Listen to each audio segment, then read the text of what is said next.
To embed Slack in Notion. Start by opening your Notion workspace and navigating to the page where you want to embed Slack. Click the plus icon at the bottom of the page to add a new block. Then select the Embed option from the drop-down menu. In the Embed block, click on the Search for a URL or Embed a web page option. Then enter the Slack URL you want to embed.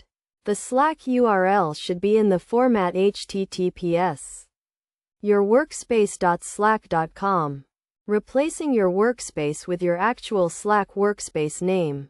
Once you have entered the Slack URL, click the Embed button. You will be prompted to authenticate with Slack. So click the Authenticate with Slack button and follow the prompts to grant Notion permission to access your Slack workspace.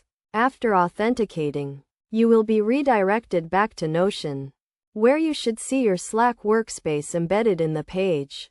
You can now interact with your Slack workspace directly from within Notion, including sending messages, uploading files, and participating in channels. To customize the embedded Slack workspace, click on the three dots at the top right corner of the Embed block and select Settings. From here, you can adjust the embed size, toggle whether to show or hide the Slack header, and more.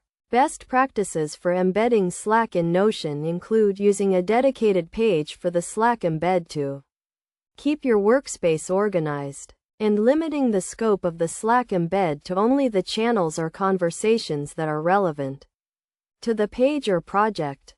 By following these steps and best practices, you can successfully embed Slack in Notion and enhance your productivity and collaboration workflow.